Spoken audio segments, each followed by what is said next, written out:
Hello, everyone, and welcome to another episode of the Popcorn Perspective podcast edition.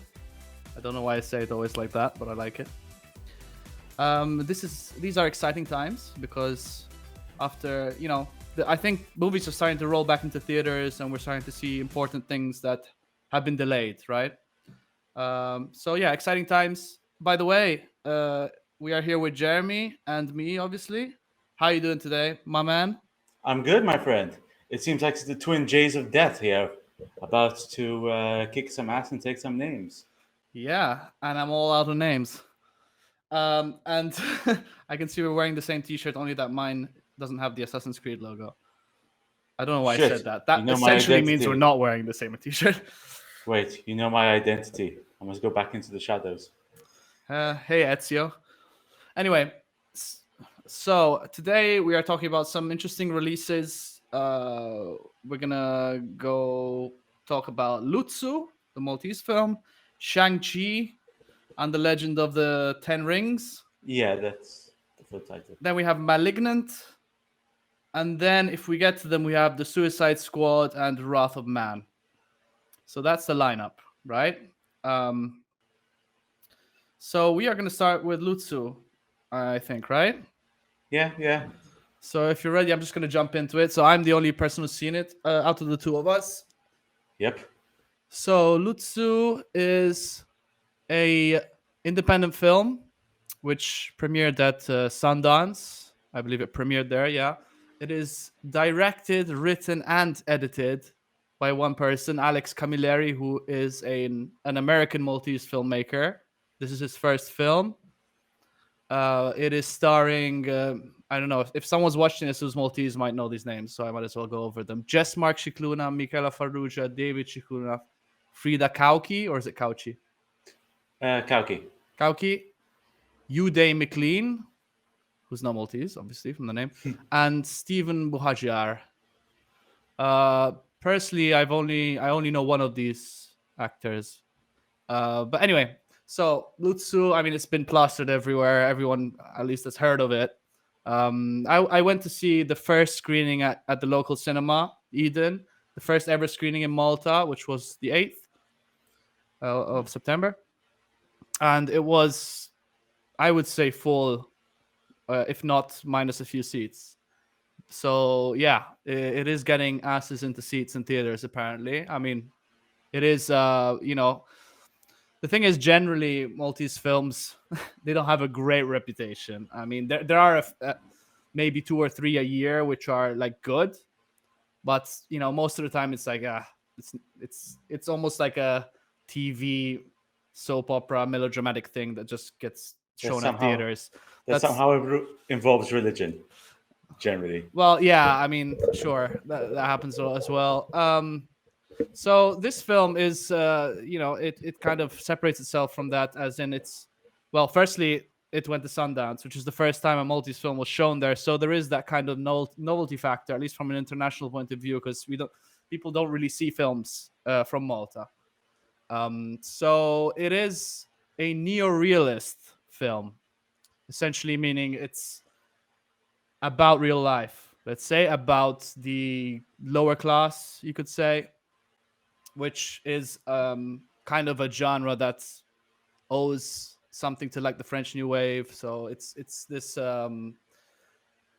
more, let's say, rough around the edges, gritty guerrilla style of filmmaking. About stories of actual people. Well, not obviously not of actual people, but inspired by real stories of actual people. Let's say, because it's still, I mean, fiction, quote unquote. Although it does have a feel of being almost a documentary, because if you think about it, it is well. Before I get into the story, it is showing real things that happen in a real world. So to me, it's almost like watching a documentary in a narrative form with fictional characters to a certain degree. So yeah, well, I like this film. First of all, I really liked it. One thing I really liked from it, which I didn't necessarily expect, is that the film isn't a postcard from Malta. Now, the thing is, you could expect, oh, it's the first film at Sundance from Malta, that it's just gonna, that's gonna show some very picturesque landscapes and landmarks of Malta and kind of a bit showing off the island a little. You know, I wouldn't blame a filmmaker for doing that, but this film does not do that. I don't think there's even one recognizable landmark in this film. Actually, it doesn't show the Valletta skyline. It doesn't show Medina. It doesn't show Gozo or anything. I mean, I don't know if it was shot in Gozo, but there's nothing recognizable in there. The only thing, actually, ironically, which is recognizable is the shipyard in Birza I believe. That's the one they shot at, which is in quite a few shots, but that's more tied into the actual narrative. So I liked that it's really showing the people, you know, it's not about really the country necessarily. Also, the way it's filmed was interesting. It's, as I said before, it has this kind of gritty guerrilla filmmaking style, meaning mostly handheld shots. You know, there's an absence of kind of tripod landscape wide vistas in this film. It's mostly tight shots on characters' faces, which adds to the intensity and makes it more of a personal character story. Um, Essentially, the film is about a fisherman who's struggling with how fishing itself is changing in Malta, and well, it reflects kind of how fishing is changing in the whole world. And the bigger picture is more about how kind of this tradition of fishing is becoming more and more difficult. Firstly, well, obviously there's the big fishing farms and things happening, exportation. You know, you have other kinds of fishing which are, you know, destructive to the ecosystem. And you also have the thing of global warming, which is kind of hinted at in the film, where I mean, people don't really can't really imagine this, but in a few decades there won't be any fish left in the sea, and that the film kind of touches on that, and it's just kind of a grim reminder of what's coming. And so it's showing how this, you know, humble Maltese fisherman lifestyle on a Luzzu is kind of coming to an end. And so this character that's portrayed in the film is really struggling with that. Yeah, so it is pretty much a simple premise. You know, by what I've told you, you can probably already imagine the beats the story is going to hit. You know, it's nothing really is going to surprise you plot wise. I would say not really, although it is good. You know, I'm not trying to bash it. It does have a sense of familiarity with other kind of European neo. God, that's quite a mouthful. European neorealist independent cinema. Okay, got it out there. It does have a familiar feeling to it, but I would say it is a good choice. The director made a good choice of doing this as his first film.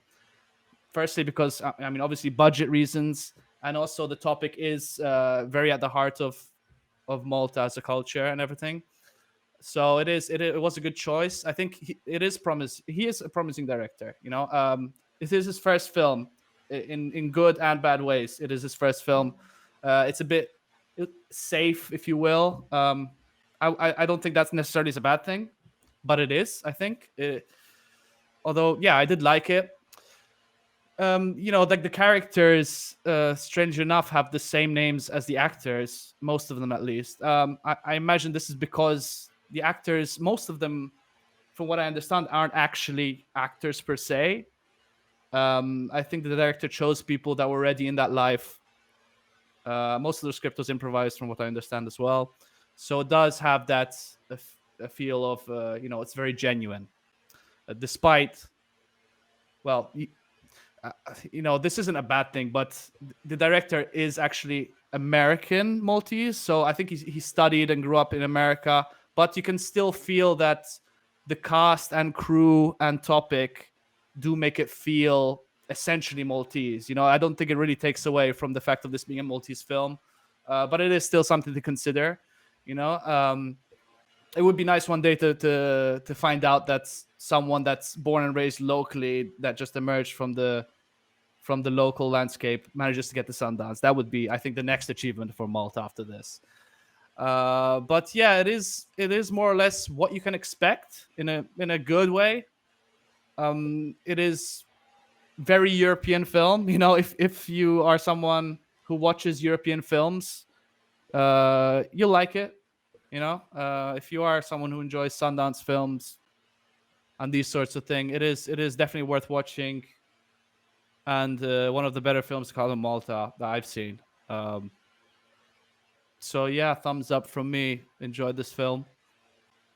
Um, Yeah, James, you said that's the. I saw a bit of the cinematography. I saw a bit some of the sure. scenes and stuff, especially the indoor stuff. I I don't know. I imagined it to be a lot more like, you know, my opinion, they use more filters and stuff like that to handle stuff. Like the camera work seemed to be a lot more professional than just a guy holding the camera, focusing on people. That is at least my Yeah. opinion, at least from the trailers.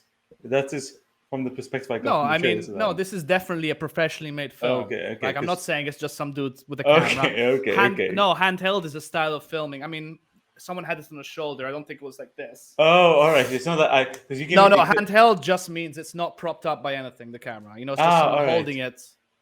I thought you were referring to one of those what do you call those films? Not one of those handheld quarter films. Maybe you just have the Oh, you character mean point like of view Blair films. Witch Project or Yeah, like something? that. No, no, no. That's the impression you gave me at No, first. I understand that. I understand how you thought that, but no, no. No, it is very well filmed. It looks nice, although, as I said, there's no big landscape vistas and things. I mean, there are obviously shots of the sea, and things like that. The color is very nice, the blues, the everything. Really, it does. I can see It that. has, yeah, I can see that. I mean, the whole lighting and stuff like that. They wanted me to look to show. I imagine that those are probably part of the main focus. If we don't have bright colors, they won't show as much. I mean, they are the focus of one of the biggest focuses of the island.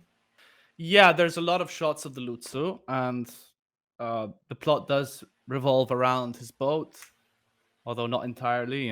It's about the person more than the boat. Hmm. Um, you know what? I don't even think I might be wrong, but I don't think the word Malta is mentioned in this film. Really, I don't. I didn't nothing. catch it. I didn't catch it. I didn't catch it. Um, but it just goes to show this film is not trying to advertise Malta like a lot of films do. Like from smaller countries, they try to show their Hmm. country, show it off. It No, doesn't but really do that. It's more about the people, which I enjoyed. I liked. It didn't feel fabricated and fake in that way. It's very genuine. sometimes you have to go small in these things. You have to go like you have to go to the smaller processes. It's like people doing their everyday normal stuff to actually show off what's really Yeah. going on. I think this filmmaker, this was a great choice for him. And upon thinking about it, I've seen it a few days ago. I do realize this is a guy who knows what he's doing. He studied film, you can tell, and he knows that your first film needs to be small, simple, effective. Use what you have. Be very smart about the budget and things like that. And if you are someone who kind of studies film or watches a lot of films and kind of gets to know them a bit from the production standpoint, will realize that corners did get cut to get this film made, but not in a way that the general audience is going to realize. It's been cut in Mm. smart ways, like the way it's shot. It's very tight shots, and although that does help with the intensity of it, it does show that by using tight shots, you can definitely cut down on the expenses because you don't have to make a set or anything, and you don't have to pay extras to be in the background. That's That's essentially what it true. is. But no, you can definitely tell that he knows his craft. He knew, okay, this is my first film. I need to go simple, small crew, small cast, effective. Let's make it sentimental. Let's make it about the characters. Let's make it about some real stories which are meaningful, and that does get recognition and buzz when you're making something like that, I would say. Uh, Although don't try to misunderstand this as me saying the filmmaker was an opportunist, saying, okay, where's a hole in the market and let me just fill that gap and become famous. No, I The think it fish did actually market. come from a sentimental place, from his attachment to his origins. But no, it was good. It's just sorry about the microphone. It has the signs of someone who knows what he's doing, and I am interested to see what he does next. Yeah, definitely gonna pay attention. All right. Okay. I kind of saw it more as well, at least from the trailer, it sort of gave me the impression it was more of a drama film with maybe some crime in it. It is a no. It is a drama. I mean, It I didn't is. say I didn't specify the genre because I mean neorealism is usually drama. Uh, Oh, yeah, I mean, it's about the lower class trying to survive basically, and what the lower class is going through oh no, because in a certain period of time. you mainly That's specified it's a documentary. No, I said it feels like It a feels documentary to me. okay. In some ways, it does. I think every neorealist film is, to its core, almost a documentary because Oh, you're trying to depict real life things that are happening. oh, Just in a different way. Instead of doing it with a narration or documentary style, you're doing it in a narrative form. But I think the end goal is the same thing, pretty much. you're trying to But capture that's more the just my own. emotion. That's my own theory about neorealism. It's a bit of a tangent. But yeah, no, they're trying to show you what people are going through, like right now, Mm-hmm. what certain people in certain classes, certain countries are going through.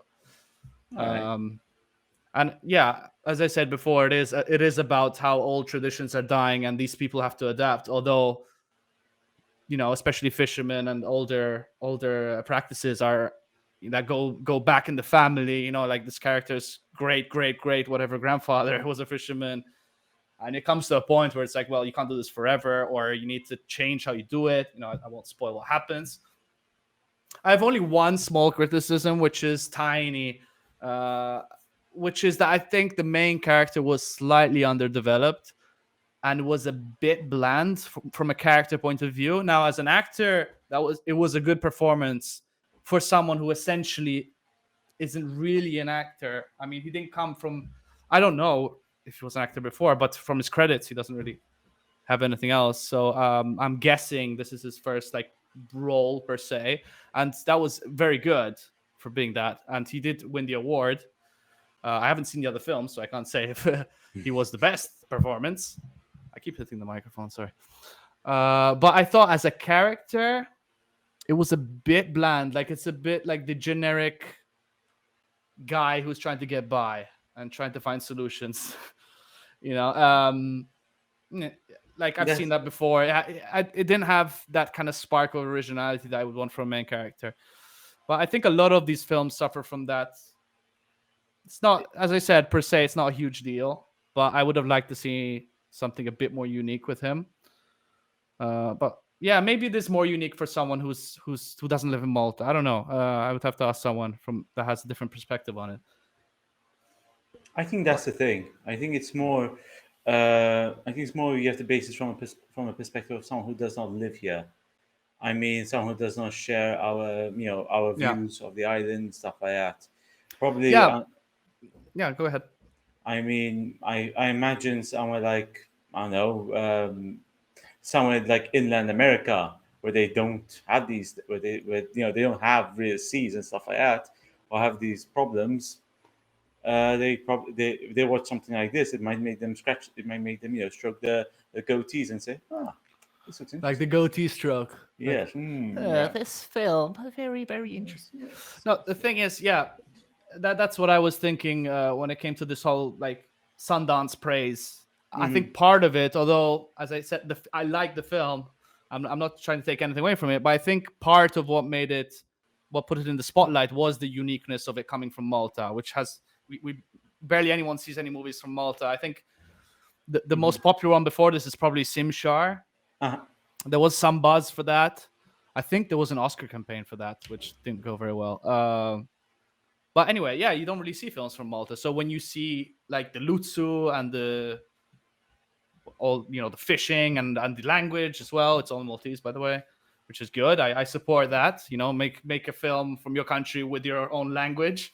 that Uh, that's you true. know, That's true. That I agree. you know, I, That I yeah, I though hear sometimes from people who are like angry that films are made in English. But I don't see the other side, like people who are angry about films being made in Maltese. I don't feel it. I think people support that. Like I don't know where this argument is coming from. I have But a anyway, I'm sort of two-way in this department. If you're going to do a film in Maltese, just go right through it. yeah, Don't stop. And hire Maltese actors, go through the full strokes. If you're going to do a Maltese film that happens to have English speaking people, all the way that way. Yeah. because otherwise it just comes off as weird. Even you have like an English person speaking Maltese or the other way around. That I can't stand because Yeah, yeah, it just sounds off putting either way. yeah. No, you're right. I agree, and I think I'm done talking about it. Unless you have any more questions, I'll just I stroke my goatee while you think. I don't think I have. I've sort of exhausted a few of mine. I did see one scene involving cash in the trailer regarding cash and fish in a box, and I was like thinking, are they trying to hide fish, money in fish or something like that? Like is this some sort of Uh, deep cover stuff? I mean, I'm not gonna spoil, but Is that oh let's this is say, well, it's about trying to find different ways of making a living, basically, because fishing oh is in 20 years there's gonna be no fish in the sea. That's what they say. Worst case scenario. So yeah, okay. I didn't see the trailer before going in. I usually don't watch trailers. I tend to it just spike my interest because especially for Maltese films Hmm. because if something does not grasp my attention or I just hear just two people arguing for for what seems to be the trailer I just I just say no whatever I'm not in the mood for this crap. Right. uh No, fair yeah. enough. For me, it's more like if I know the filmmaker and I'm interested in the film from the get go, I don't watch the trailer because I already know I'm gonna enjoy it to a certain extent. So I don't wanna kind of ruin the surprise. But if it's a film that I'm not sure about or I don't know anything about, and I'm kind of like, I don't know if I'm gonna be interested in this, I watch the trailer to see if it could interest me. Hmm. If that makes sense.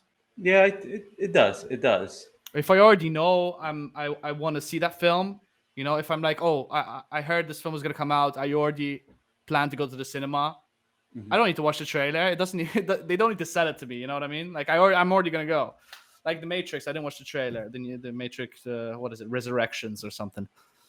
Which, by the way, terrible title. But let's see. Well, they have to do something with an R.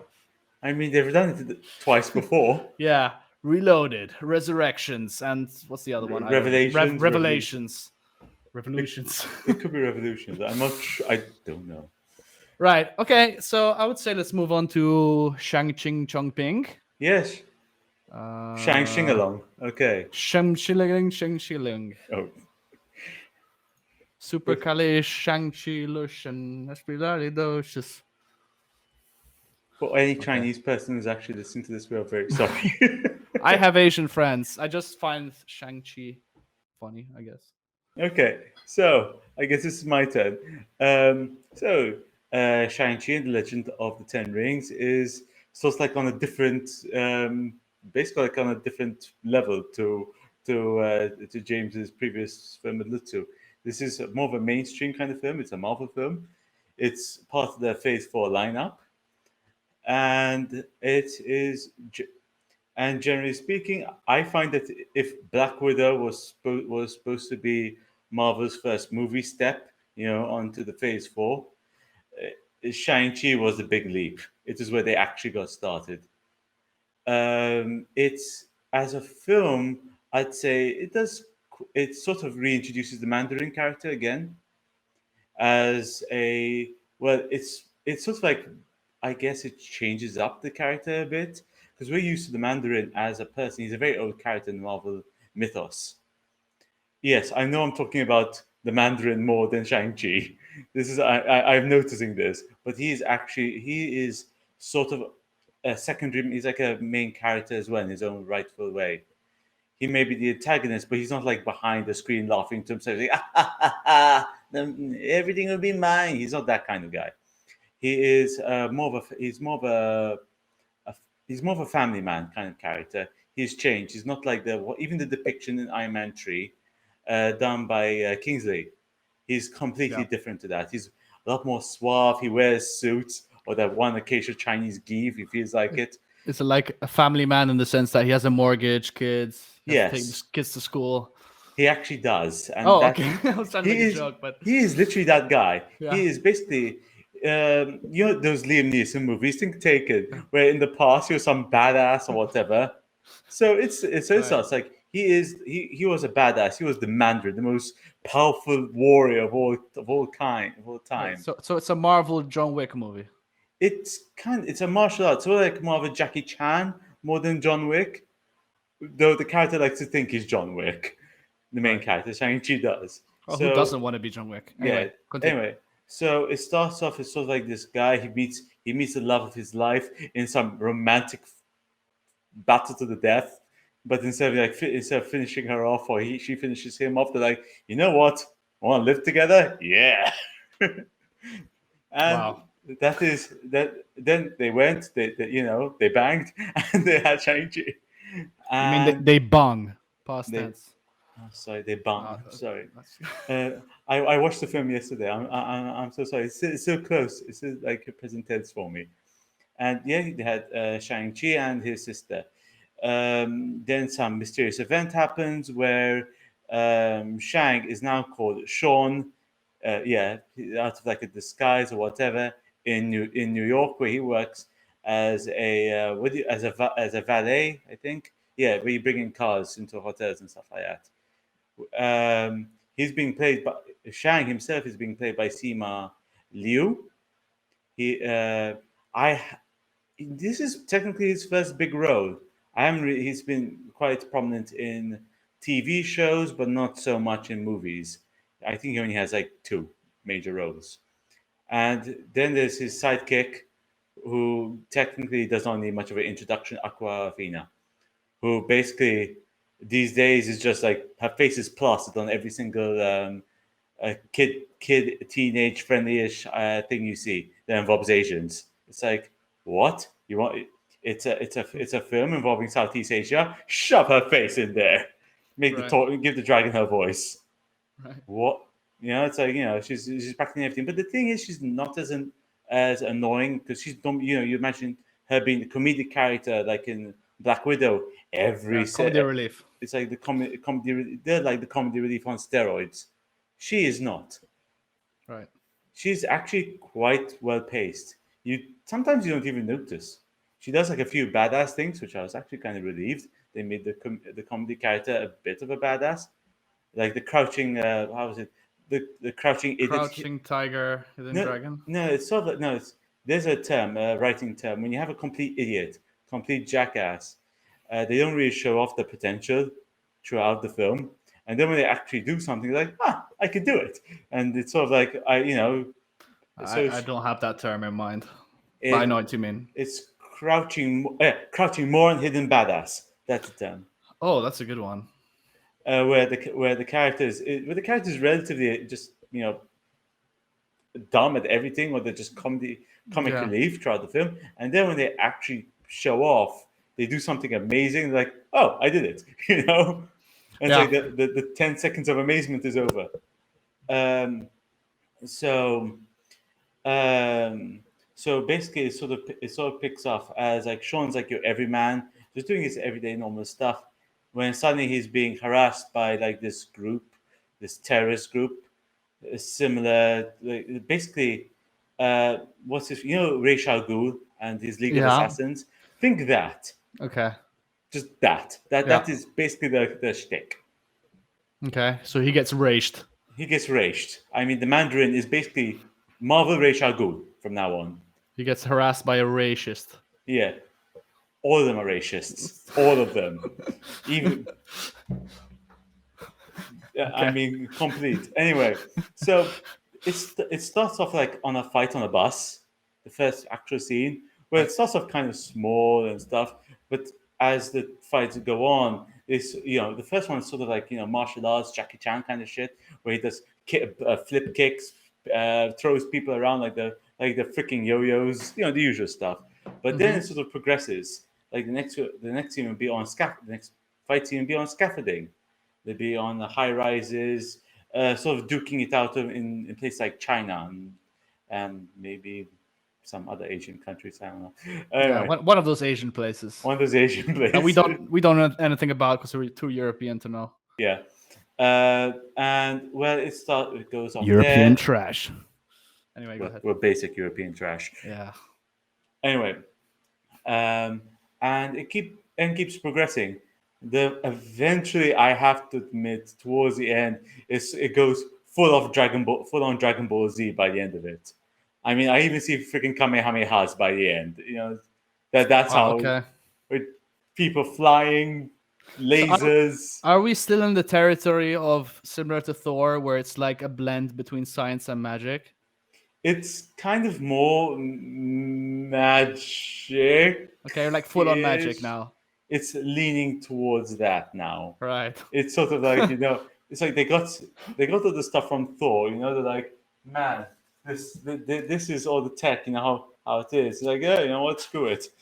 Just magic exists now. Have fun. Yeah, they got bored of explaining things. Like, oh, just make them shoot whatever let, lasers let from their them fingertips. let them shoot lasers. But the main thing, the biggest, I'd say, aspect of it, because there are two main elements when it comes to magic. One of them is sort of magic. The other one is not. Is magic. Is pure magic. One of them Right. is actually the Ten Rings. The Ten Rings have changed since since their previous incarnations. Because in Okay. the past, in comics, cartoons, they were actually 10 rings So that you they're put not on. 10 rings? No, they're like wristbands Oh, so Shang-Chi and the Legend of the Two Wristbands of the should have ten been more. wristbands. 10 wristbands. Yes, Man, yes, how can yes. you move your arms with 10 wristbands? It's just like no, it's not like he has these rings or whatever on his arms. He shoots them. That's what I mean, like the blasts or whatever. He makes kamehamehas with them, All right. and it's supposed to be the Mandarin's weapons. In the cartoons, in the comics. Okay, sure. But then they sort of like evolved the look. I found it makes them a lot more flexible, and I can see that because the Mandarin in the comics, Hmm. every ring is supposed to be like a new power on its own. All right. He he's supposed I to be see. messing around with people, tossing them from side to side, like this is the freaking yo-yos. There's a bit That of an interference on your microphone. I might Have be, you I got a might be. phone or something ringing? No, it might be something in the background. Like a beep. Is it beeping still? Yeah. I think maybe someone in your phone is on. Someone in your house is on the phone. Maybe. It probably. Anyway. Um. Anyway. We're kind of running a bit out of time. So Okay, maybe you could explain like what the film did well, what it didn't do well, I'd how you say would compare it to other Marvel films. I'd say this has one of the best choreography of all the Marvel films. Okay. I mean, the fight choreography is fantastic. Is it better than Winter Soldier? The choreography. Uh, I'll say a bit better because I mean, literally, he does like flip kicks, and he sort of like flip kicks two guys Sure. on a Okay. bus, Sure. and it's like climbing on buses, like literally Spider-Man on steroids at one point. Okay. So I can see that being quite on par with Winter Soldier, maybe even better than that. Definitely better than Black Widow. No, I mean, because like the fights in Winter Soldier were kind of brutal and they had this kind of visceral, gritty punch to them. Now They could that's the feel the kicks, the punches, and it had this hefty. I don't know how to explain. I Like guess they're you. very impactful and heavy. The fights there. Now that's the thing. Here, it sort of feels like a Jackie Chan film or a John Wick film, where it's more about the technique than about the actual impact. You know, if because in those kind of films, it's more like get punched in the face by Captain America, they want you to feel it. If you get Okay. punched in the face by Jackie Chan, it's more like he slaps you. Okay. It's like a few slaps, and then like some roundhouse kick or something. You know, that's how Okay. it is. It's sort of that quick martial arts style that we see in other films, like Jackie Chan, Bruce Lee, that kind of stuff. Right. Uh, Okay. No, I understand. I Um. Anything else? Yeah. I don't know if you have anything else to add. Like, how would you rank this in the Marvel films? Like, it's better than something and worse than something else? Fill in those gaps. Ooh, I'd say Better for than Black sure Widow. better than Black Widow. Okay, that's not saying much. So you gotta I say mean, what's I better mean, than Shang Chi. better than Black Widow, better than Thor. Maybe not Thor. Better than Thor 2. That's for sure. That I can All right, guarantee. that's still I'd not saying much, by the I way. say probably better than Doctor Strange. Okay, yeah, I Um, think that was a mid-tier yeah, Marvel movie. Enjoyed it. I'd say it's better than those, but sort of slightly falls short of like something like Black Panther. Right. Let's say, well, Well, I didn't like Black Panther, so but I'm in a minority. I understand. So I sort of liked it. I liked it more for like the futuristic stuff in it. I am yep. not I'm more sci-fi than I am fantasy. Right. So you might some people might be reversed. So that is probably the reason why I don't like Shang-Chi as much as other films. So yeah, I consider it better than like um, I say it's like a B tier Marvel movie. It's like in the middle. Right. Okay. It's not oh my god fantastic, I will fall in love with it. I don't see the way other viewers, other reviewers see it. I don't praise it onto the throne or whatever and throw rice balls at it saying you are the chosen one. No, it's not Okay. that. It's I'd say it's its own thing. I can see Shang-Chi improving over time. I can see it going up. I see it improving and becoming its own thing. All right. But it was a good start. That's all. Okay. Yeah, I might catch it in theaters. I don't know if I have a empty evening at some point. Hmm. But I'm not in a hurry to be honest. I think about Marvel. I'm kind of like a Yeah, casual, but I do follow them. But I'm not like a avid fan or anything. I'm Oh, I'm sort of casual in that department. right, It's more like it's more like once you pop you can't stop kind of right. way. I don't take things. I can't even remember half the shit that happens in Winter Soldier. That's one of the best ones I have. Well, I should rewatch it then because that I one's really should. good. It's I my favorite should. one by far. I think mine is Iron Man. The great Anime, first. Iron Man. Iron Man. Iron Man. You know, Well, yeah, good choice as Iron. well. Okay, shall we move on to the next Yes. topic? We're going full on horror, as I recall. Yes, Malignant. Oh, that's how you say it. Yeah, how would you say it? I kept saying, Malignant, I kept saying malignant. malignant. Malignant. That's why. I'm pretty sure it's malignant. Yeah, it probably is. I just said it like that because I didn't Jesus, think that. now you're making me doubt myself. Anyway, let's go with malignant. Okay. I'm pretty sure it's that. Don't make me doubt myself. Anyway, Are you so sure? Malignant is the new movie by James Wan, who has been the head of quite a number of successful horror franchises, namely Saw, which is the one that actually kind of Mhm. kicked him off, Insidious, which then we had The Conjuring. I'm not a big fan of The Conjuring, but I think the first one's good. And then it kind of went a bit downhill. But anyway, Fast and Furious 7 as well. Um, and Aquaman. Ooh, not a big fan of that one. I liked it. Man, the underwater scenes they looked so ugly. I'm I'm gonna sorry. be I'm gonna That be CGI honest. was like, we're not there yet. I'm gonna be honest. There's no such thing as a good underwater scene in anything. Okay. Yeah, well, that movie was like 90% underwater, so that's his own fault. All right, so it is directed and co-written by James Wan. There are 3 writing credits.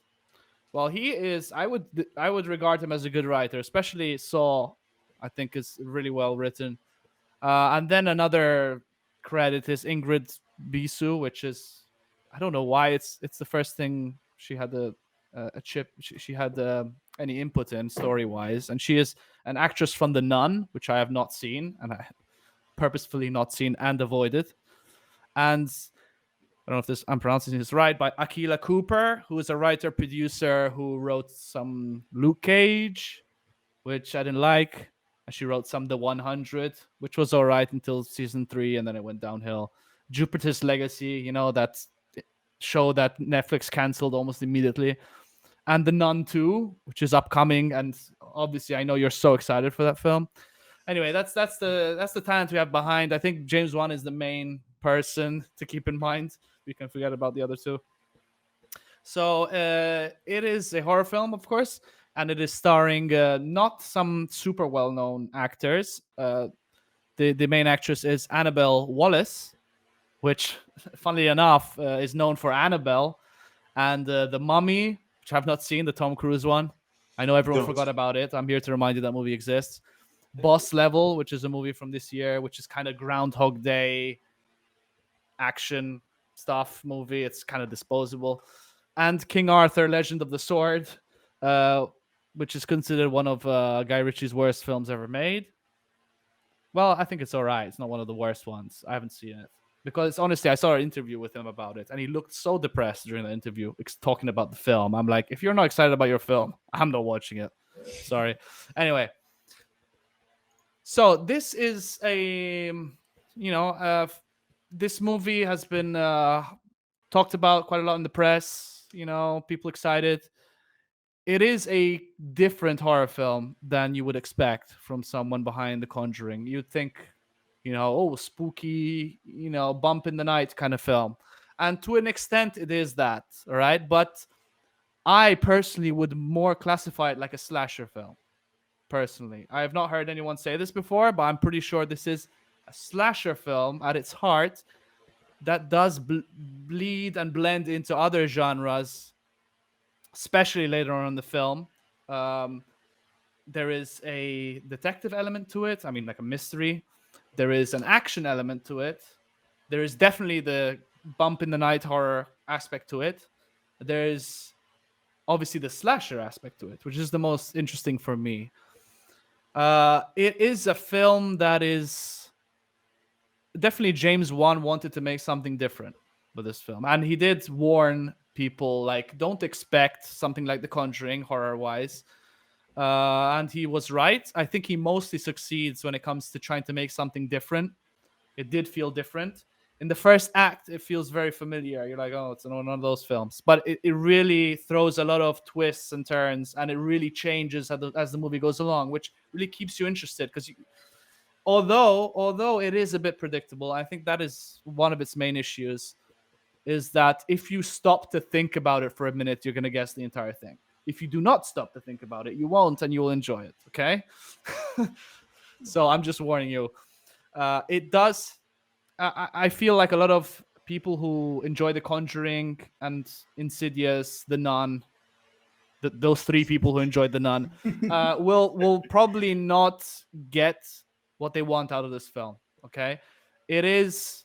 First of all, as I said, it kind of is a bit different from a standard horror film when it comes to the where it goes later on in the film, and the scares are slightly different, and it has a deliberate kind of, I think it's deliberate at least, campiness to it, right? So the acting is kind of, kind of forced, like I don't know.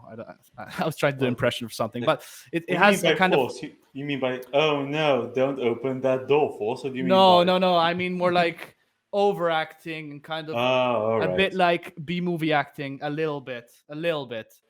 Like something you would see from, I don't know if you've seen Drag Me to Hell, but it kind of reminded me of that film, at least when it comes to the tone, where it's kind of serious. It is serious, people are dying and stuff like that. But if you look at it from a funny angle, from a fun angle, Mhm. you enjoy it for what it is, right? Um, I think with this film, James Wan. Now, this is it's very difficult to talk about this film, about what it does well without spoiling it, but I'll do my best. Um, I think he's attempting to make an icon, a horror icon, similar to Freddy, Jason, Michael Myers, all these iconic horror characters. I think he's trying to throw one in there of his own creation. And I did really like this character that he created. I won't say exactly what this character is because it's very much the heart of the film is learning This, about that. so Um, for now, we just call him Steve. let's say, yeah, Steve. Yeah, Steve the murderer. Steve. Sure. I really liked this whatever entity. I'm not gonna say what it is. The whole story is about finding out what this is, if it even is something real, or is it. The first part is more like, the first part is very much bump in the night, kind of. Is this in the character's head? Sorry, hiccup. Is this in the character's head, or is it not? There's police involved. There's some violent incidents happening here and there. She's seeing things. Uh, yeah, so it starts like that. But if you stick with it, like that part, it might put you off. But if you stick with it, I think you would like it. Especially horror fans, I think will really like this, knowing what you're going in for. You have to know this is not a Conjuring film. This is not like The Conjuring. If you go in there knowing that it's not and expecting something different, just being open-minded, I think you'll really enjoy it for what it is. It is very, I would say, entertaining. At least the second half is, you really get into it by then if you've lasted until that time. It is 2 hours. It's not a 90-minute film, so it's a bit longer than usual. It is very violent, which I liked, but the kind of violence kind of flips at a certain point, because the first half it's kind of like, the usual horror movie kind of suggested violence, not that bad, but then it gets really brutal. There's like honestly heads crushing and people's arms getting chopped off like in full view, and it was played in kind of an entertaining horror way, nothing. Oh my god, this is so gory and realistic. I mean, it does look good as an effect, but it's more like a fun violence, a bit like Evil Dead kind of thing. Overall, very very unique original horror. He tried to do something new, mostly succeeded. It does have a bit of mixed tones between funny, serious, campy, where some people might be confused and not be on board. And one thing about this iconic horror character that he tried to create, I think the power levels were inconsistent. Now, to explain what I mean, in a lot of films, like for example, Michael Myers, this doesn't happen, but imagine, or maybe it does in one of the movies, I don't know. But imagine Michael Myers in one scene, he gets shot 3 times by a pistol, falls on the floor, and then gets up 10 seconds later and runs after the person again. Now imagine there's another scene in the same movie, he gets shot 3 times, he does not fall on the floor, and he keeps going as if nothing happens. Now that is inconsistent, right? That means that, okay, for some reason now bullets do nothing to him. It's kind of, you have to follow some rules with these characters, right? And I think here there is an inconsistency with power levels where you're like, hey, how did this happen if before in the movie it would happen this way? And it's kind of not explained. And so it's not clear the amount of power that this entity has, or what it can do. I mean, by the end of the movie, everything, but looking back, there is some inconsistencies. Also, last point, pretty much, I liked how the police were integrated in this film, because usually in horror films, it's like the police show up, they're like, oh, this person's crazy. Oh, a ghost. Oh my god, we have to take this person seriously. And then the police kind of die, and that's it. That's usually how it happens in horror films. You are right. Yeah, No, but in this one, there is actually police are actually involved in it. Like they actually take, well, I wouldn't say take it seriously, but they make an let's effort. say, yeah, the police are actually a part of the story. They are actual characters. It's not just, police cop number 1 that's going to die in the next 10 minutes of this movie walks in. It's like they're actual characters. The investigation is actually an investigation with twists and turns and things. And the police actually have leads, and there's actual evidence here and whatever. So there's actually a police storyline in the film, and they're not just disposable, like, meat getting sent off to the grinder just to have more bodies for the villain to murder. So that was good. Yeah, I enjoyed it. I know that it has a little bit of a mixed reception. I think that's just because people going in were expecting something different, because it is the person who did The Conjuring and Insidious, so you're expecting the same thing again. I'm happy he didn't do the same thing again. I'm happy he tried to do his own thing. This is a bold, exploring new territory kind of thing. It isn't entirely original. Nothing is entirely original. It is kind of a soup of things that came before it, but it feels unique and refreshing, and I'm happy it exists. Could have been done a bit better. I'm hoping for a sequel, which it doesn't sequel bait at all, but it is open for that possibility, and I would watch a sequel. Yeah, hopefully, if he does a sequel, he directs it. He doesn't just produce it and throw it on someone else's lap to direct like he did with all his other franchises. But yeah, it's a thumbs up for me, definitely, and it is on HBO Max and in theaters. Well, it's not in theaters in Malta, but it's on HBO Max. I don't know if you have any questions about this film. I'm pretty much done with my spiel. Are there any references to any of his other works in it? No, Like, no. So I there's didn't catch any. There might be some. Like I haven't seen Annabelle or The Nun, I've so maybe there is, but no, I didn't notice any references. okay. And this is for the weak willed like me. Are there any what do you call Hmm. them? Frights. What do you not Jump scares. jump scares? Thank you. Not that many. There are a few, but none of them felt cheap. You Oh, know, thank God. I enjoyed the scary aspect. It's not that scary, this film, to be honest. It's more like the pictures, the images it shows you are interesting. So, Yeah, this movie shows more than I thought. Usually, it's just there's just like a dark corner, and the character's like slowly walking towards the dark uh, corner for no reason, and then there's some loud noise. No, here you actually see things that could because potentially scare you. It doesn't in hold back from showing you stuff.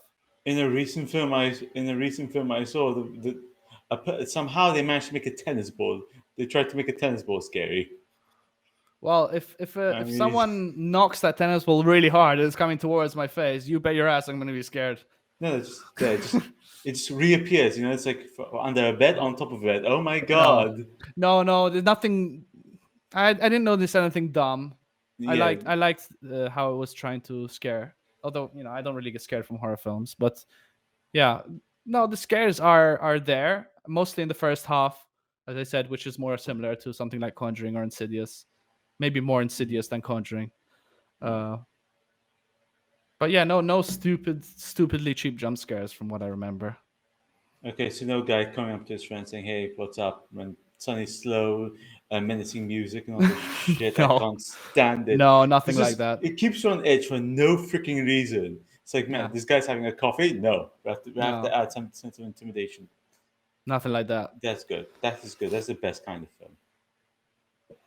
So yeah, I think that is well. I generally think that's sort of how these are the questions I think I'd have asked for it. So yeah, I think I'm done. Right. Shall we talk about something else, or are we done? Up to you, dude. I think I could go for one more film. Yeah, we can talk about one more. Shall we do Suicide Squad? Yeah. Sorry, the The- Suicide Squad. oh yeah. Who knew that a pronoun could do so much? Yeah. So, do you want to start? I mean, I've seen it as well, but you Okay. can start telling us Uh, what this movie is about and the background of it or whatever and what okay. you thought. So the Suicide Squad is a bit of a game changer for DC. And I'll explain why, because James just gave me a glimpse of like really. Um, where for the most part, DC have a tendency on kind of being the bit of kind of being edgelords in the way they've been directing their films as of late, and they either they can't seem to find the right balance. I mean, you said yourself, Aquaman was a complete mess in its own ways, and I Yeah. find and for me, I find Shazam to be just childish. I did not like Shazam, Yeah, honestly. So that is both our opinions for that. We're done with DC films. Anyway, but Suicide Squad kind of fits well in its own way because for all the weird shit it has one thing, one important thing that makes it beautiful, and that is it's absolutely fun. It is a fun go fest, which you just sit there and Yeah. just want to laugh at people die. That is basically why you're there.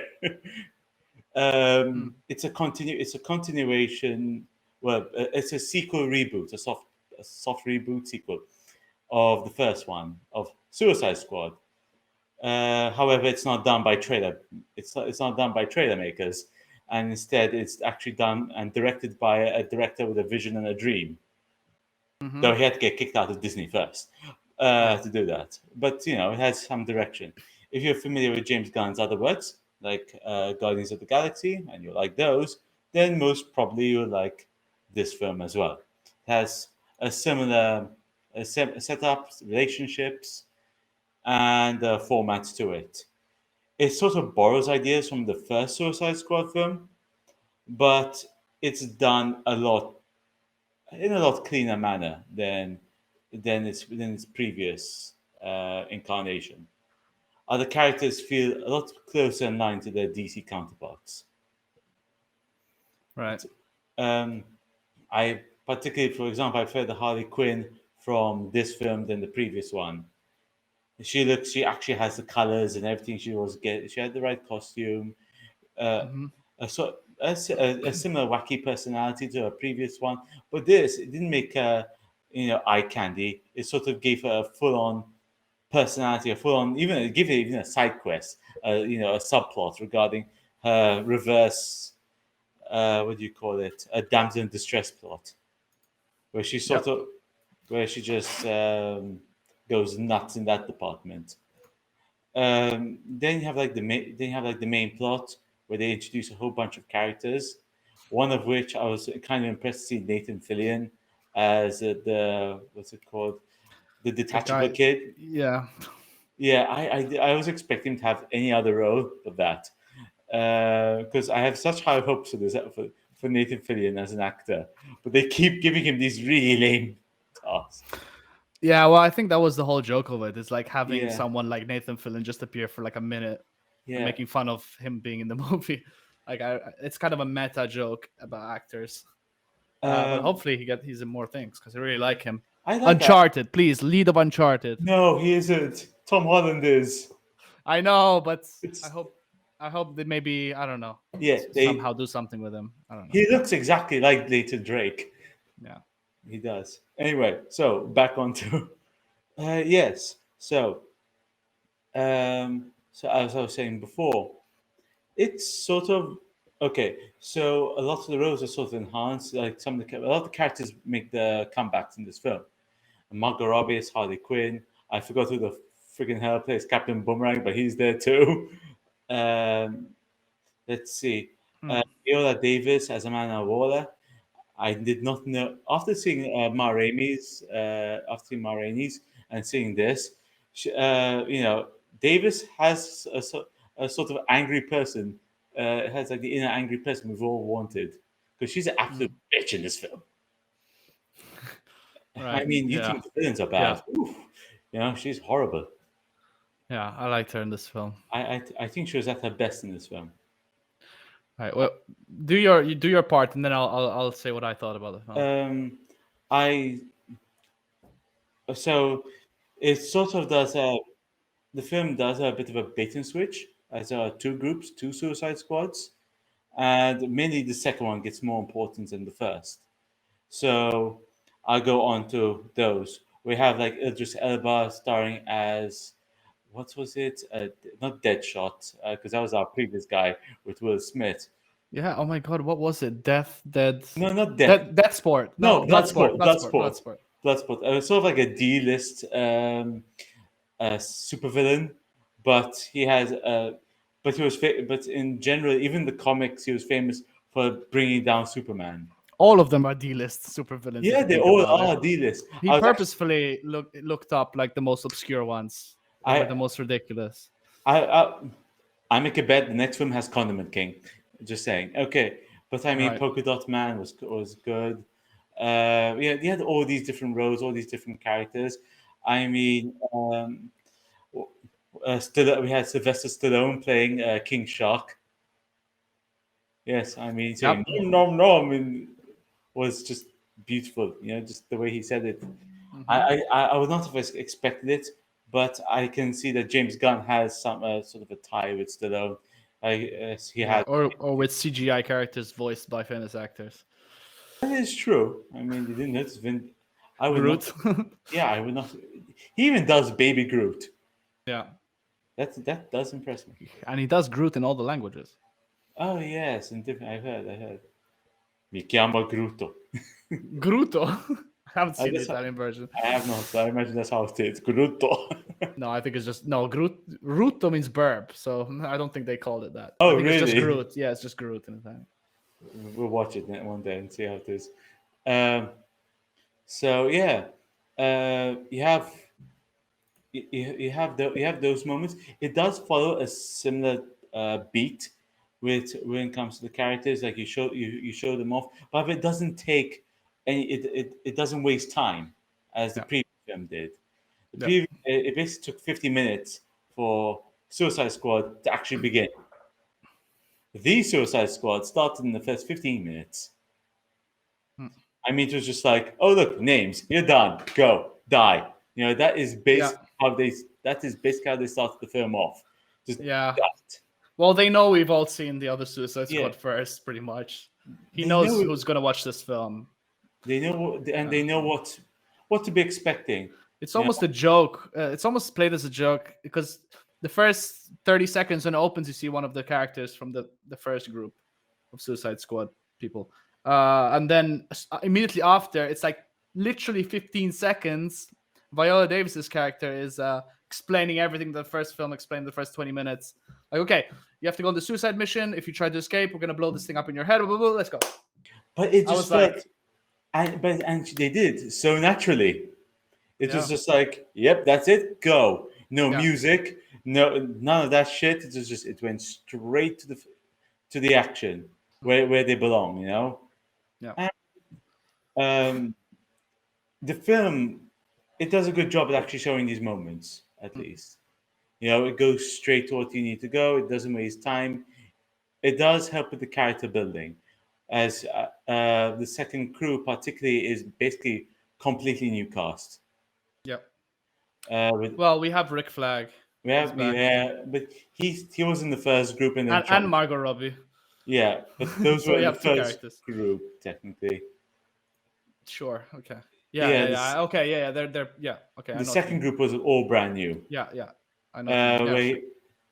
like I said, there was Sylvester Stone as King Shark, who was fucking adorable, along with Ratcatcher 2, the actress whose name is just escaping my head right now. Uh, Yeah. I don't know their names. let's see, I, I, Polka Dot Man, who I did not expect him to be as competent as the film made him out to be. yeah. And um, let's see, and I think there was one Oh, other John guy. Cena. Yes, thank you, John Oh Cena. wow! How could you forget? I, I'm so sorry. Maybe the one scene of him in his tiny whiteies probably just scarred me for life. Well, yeah, a Yeah, bit. and now if okay, so there's quite a decent cast. You have like the lovable characters of those two. You have the rivals between Bloodsport and what was John Cena's character's name again? Peacekeeper. No, Peacemaker, who Peacemaker. would do anything for peace. You had that kind of dynamic going on. Like every character had someone they can talk to, had someone they can relate to all the time, Yeah. except Harley Quinn, who was just basically just being her in the background. Yeah, but she's always a lone wolf. I mean, she only Yeah, hangs out with Joker, but apart from him, no one. yeah. Um, Otherwise, as a plot, I am going to be frankly honest. This film was basically made like as if you're watching some guys playing Dungeons and Dragons and they are drunk because they just go crazy. Right. I Yeah, I mean, know what you mean. it's just like everything explodes. If you think if it can explode, it will explode. That is basically Hmm. the film. There's a kaiju at one point. Don't ask how or why, but there's a kaiju. Yeah. Well, it's in the trailer, so There's also Peter Capaldi being the Doctor, yeah. a bit more of a dick. The guy with the stuff sticking out of his brain. Yeah, I think that is it with the plot. I guess it's sort of like things just happen and just lead on to stuff, Hmm. and there are explosions.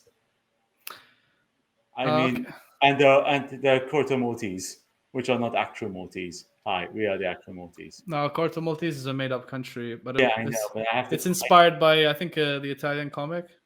I like to think this inspired more from like um, m- more South American countries. Be- No, it was actually a homage to an Italian comic book called Corto Maltese. Really? Yeah, Huh, cool. it's about a sailor. Yeah, I read an article about it. Okay, so But no, it is. Sorry, the island itself is South American. The name mm, of the island is a homage to the okay, Italian comic okay. book. I don't know why exactly. Maybe he liked that comic book as a kid Nah, or something. It's quite old school now at this point. I mean, if I don't think I'll ever recall it. So yeah, there's that. So I mean, I'm sort of done giving you more or less my input. Sure. I'll jump in and then maybe something will come Maybe to mind for something's you. just into mind. I haven't seen. I've seen this like a month ago. So Yeah, me too.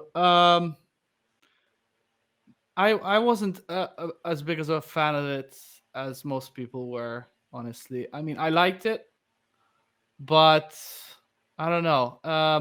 It sort of felt disposable to me, if that makes sense. Like, I don't. It's hard to explain. There are some things about it that I really like. There are some things about it that I don't. I like the cast. I like the filmmaking. It has definitely a very nice style to it. Great colors, locations, costumes, production design is great. mhm. Just by the trailer alone, when the first trailer came out, you could tell this filmmaker knows what he's doing. He has a vision. He's going for it all out. Now, I don't want to bash the old Suicide Squad too much because I know it's not the default. Well, It nobody really isn't. knows, but It David everyone knows. Ayer, his movie got kind of butchered a bit. So I don't blame him for everything, but definitely James Gunn had this vision that got made. I don't think he got as many obstacles as David Ayer did. So it is more cohesive as an experience. It doesn't feel chopped to death in the editing room. It doesn't feel like there were too many cooks in the kitchen at the production office that wanted to throw in all their ideas and kind of step on everyone's toes. It feels like he mostly got what he wanted to make. And if you are someone that sees the trailer and is like, this is a movie for me and I'm excited to watch this, you will definitely enjoy this film. I think there won't be any issues for you. As you said, there's a lot of action, everything explodes. John Cena's hilarious, King Shark is funny, Polka Dot Man is as ridiculous as he sounds. Margot Robbie, if you're into her, I mean, sorry, if you're into Harley Quinn, I guess if you're into Margot Robbie as well, you can watch Yeah, this. Especially for one scene, which is kind of funny. Um, you'll enjoy it. The thing is, number one, I don't like Harley Quinn's character. I've never liked her. I think she looks like Harley Quinn, but I think the way she's written is kind of annoying. I think her humor is childish and kind of that's one thing actually. The humor of this film, I don't think worked. There are a lot of jokes it's just not funny, you know. And a lot of people have said this about it, but it's especially like the first time I watched the trailer, there was this 10-second, 15-second, no, maybe not 15, but there was this 10-second joke in the trailer, and I was like, "What? Like was that a joke? Like it wasn't funny." I'm like, well, if you put this joke in the trailer, if usually in the trailer they show you the best they got, just they have to. I was like, if this is the best joke you have, I'm not gonna laugh in this movie. I mostly did not laugh. I, the jokes weren't just not. They just didn't land.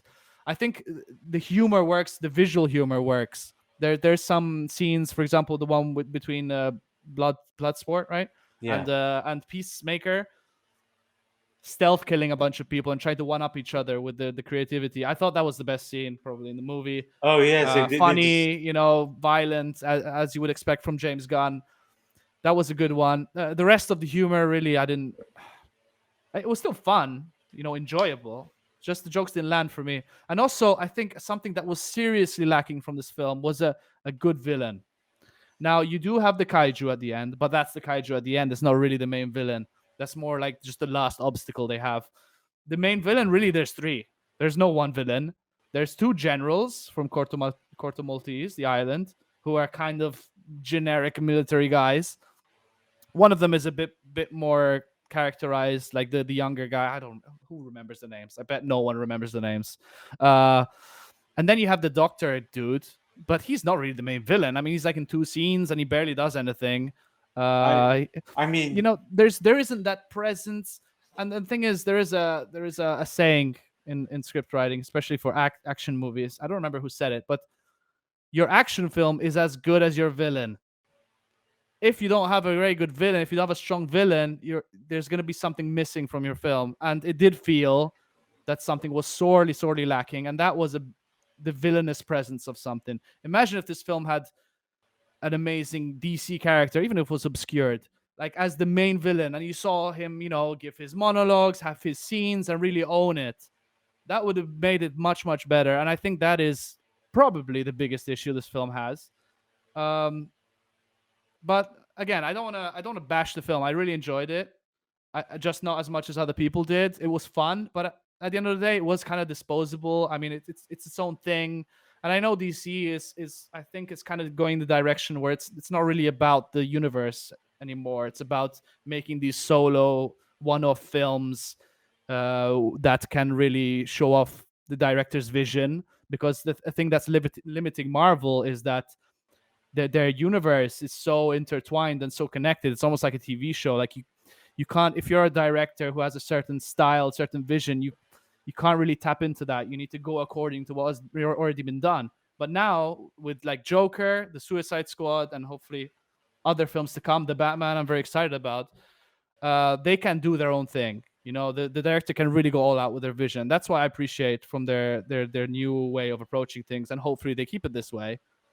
But sometimes you need to put someone on a leash, or at least throw in some tips. Now, no one knows what happened in the writing room, but I think that it could have been better in a lot of ways. Still, much better than the other Suicide Squad, obviously. Uh, Way better than Aquaman and most DC films. I would say it's even better than the Snyder cut of Justice League. I think so too. I Yeah. actually, So it is I, one of the better DC films. I'd say if you wanted to say if one, give me a It's second okay. because my mic has been breaking off. It's all Okay, right. so I'm back.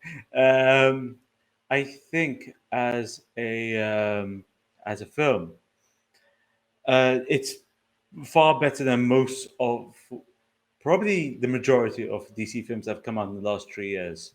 Mm-hmm. Maybe not. Okay, maybe not Wonder Woman. Maybe not that. No, it's not. I don't think. I don't. No. I say they may be on par, but not. But anything else, it beat. It hands down. Yeah. I mean, I don't go compare. This is probably one of DC's better films. Yeah, it's one of the better ones. I That's mean, not really saying much, though, because DC has kind of a poor track record. it's sort of like DC. You either like it or you don't with their films. Yeah. I mean, for, like I say, mm, it's sort of like you either get a good Batman movie like the Christopher Nolan's, or you get Wonder Woman 1984, Oh boy. and no one talks about Wonder Woman 1984. No, I really don't want to talk about it for the rest of my life, honestly. What's that? Yeah. It just erased from my memory. Okay, Yeah. I don't even know what we were just talking about. who are you again? Yeah. Wonder Who? There was only one Wonder Woman movie. There Yeah. was no sequel. Yeah, I Um, mean, Patty Jenkins made a very good World War One film. but yeah, my bottom line is it is fun, it's enjoyable, but it's really is not more than that. It's kind of like when I left the theater. It's like stepping off a roller coaster for me. It's just like, all right, that was fun, but I I mean, c- if you watch the trailer and you like the trailer, you're gonna like the movie. You're gonna know you're gonna like it for sure. It's not gonna disappoint you. But like me, I watched the trailer. I'm like, I'll watch it, and okay. it was pretty much what I expected. A better version of the other Suicide Squad. Okay, here's the thing though. Would you have paid to watch it in the cinema or watch it or say at home? No, I would pay. I would have paid because I think for the just the production design, the visual, the aesthetics of it alone, it was worth the ticket. It's very like it's a spectacle. It's expensive. These films deserve to be seen on a big screen. Mm-hmm. It doesn't do it justice to watch on a small screen, and I think partially films like these, and especially I would say like Christopher Nolan films, if you don't watch it in the cinema, it's a lesser experience, and not only a lesser experience, I think it really skews your judgment of the film because you don't really appreciate the film I as much because you just don't see it well enough. Like seeing Inception in the theater was crazy experience, probably the best theater experience I I've know, had. right? But watching that on your laptop, It's imagine nothing. like never having I seen it get in what you mean. I theaters. get what you This mean. is what it's one of those that if you watch it in theaters, you really understand the visuals. You really enjoy it much more. Um, so I would definitely, but that's what I mean. Like from a fun point of view, this is top tier stuff. It's really entertaining. Great special effects, by the way, which I wanted to mention.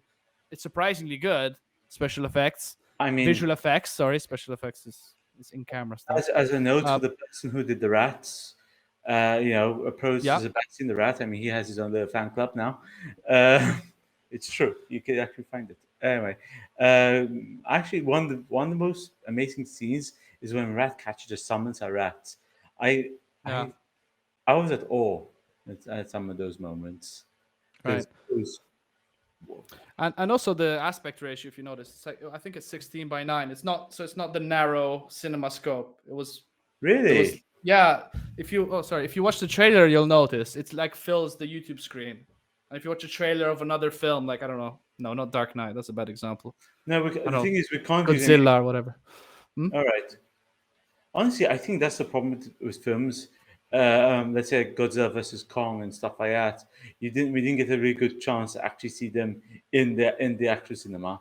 So a lot of the value, a lot of the Yeah, amazing factor, sort of goes down the toilet. yeah. You're watching that on a streaming on your laptop. It's not. Yeah, Yeah, I have a uh, big screen at home, but it doesn't feel right. it's still not as good. And also Yeah, the sound, which is very important. People underestimate the sound, but sound is probably even better than more important than the visuals. honestly, if you Uh, don't have the right sound, uh, how should I say this? If the sound captures mood and captures emotion, yeah, if you don't have the right sound, you can mess up an entire scene. yeah. This had a good soundtrack, but better than the first film. The first film is more like the editor had a bunch of licensed music and was just throwing it in randomly. Like I saw a video about the first Suicide Squad. I think in the first 2 minutes of the film, there's already like 5 different licensed songs. It's You like know, ridiculous. there's actually a reason to it. It turns out that Wow. uh, Warner Brothers really liked the trailer, really liked the fan hype that came with it, and so they were, Right. you know what? Let's just get those guys into the film, Mm. and Terrible idea. it That was. was it was butchered to death, that movie. Yes, and that's what happened. Basically, some trailer company just went in and just farted all over the place. Yeah. Well, I don't know if you have any final remarks, but I'm pretty much done. I think we should wrap this up in a minute. Yeah, yeah. I okay. So it's pretty much if you go. Okay, don't take your kids to this film. Do not. You're Seriously, not even allowed to, so I know, but I mean, depending what part of the world you're in. I'm trying to set a good example. So like, I would take my kid to watch this. I mean, if he was like 12, sure. Let's have some fun. oh no, but I meant like an 8-year-old or something like that. Nah, eight. I Nah, mean, just okay. imagine King Shark rip a dude in half in front of me, like, what the hell, daddy? I used to watch much worse things when I was 12. Not 8 though. Yeah, you're right. 8 no. But 12 Yeah, no, sure. I no, think from that age you can. no. No, at 12, it's like the that's the action age. That's when you can watch this stuff. Unless your kid is a wussy, okay? Let's be Yeah, frank yes. here. Seriously, we don't want any sissies here. You know, No sissies. if your kid can't take this, then you need to question him. Anyway, Right, Suicide Squad. Anyway, overall for me, it's yeah, still a thumbs up. Although I yeah, give it a yes. Yeah, it's a good rating. Um, I mean, I'll go watch it again. Fantastic film. okay. Yeah, it's a good So production. okay, I think. Sorry. It had a good production. The characters managed to give me some emotion, and there was a giant kaiju fight. You can't say no to Yes. the kaiju fight. Yeah. I think the standouts are definitely John Cena and Idris Elba. Oh yeah, that's true. They had good chemistry and all. Pretty much all the characters. Rick Flag was all right. It was all right. He's He just was he's there. just yeah, but he was kind of Actually, overshadowed by the other two. yeah, that's the thing. He was overshadowed, but if you consider it, he was a lot better than he was in the first film, where he was Sure, yeah. there giving character introductions. Yeah. Her This sword captures the souls of her yeah, victims. oh Okay, god, let's never mention that again in the entire movie and never show it. But that was it. So yeah, that was basically the whole thing when it came to it. I mean, Rick Flag was good. He was much better than the others. Everyone was like an upgrade of themselves from the previous one, especially Amanda Waller. yeah, Because yeah, yeah. she, if you consider her, she was actually the main villain, no one else. Yeah, I mean, I wouldn't really classify her as a villain, but I know what you mean. I know what you mean. Yeah, she definitely helped in that regard, but still, I I mean, think there was a lack of a big villainous presence in the film. I just, it's honestly because he didn't have her throughout. There was a moment where she was yeah, not in their heads, where the gun yeah, was not pointing at them all the time. mm-hmm. That's why when you get rid of that sense of threat, they, the film sort of eases up a bit. Mm. It gives the characters more room to breathe. Yeah, I think that's pretty much all I have yeah. for me. Okay, let's end it here then. Thanks for listening. If you have listened all this way through, thanks for not falling asleep. Remember to visit our Facebook page and our website, which are on the screen right now. And we'll see you on the next episode then. Yeah. Take care. Okay. Ciao, ciao then.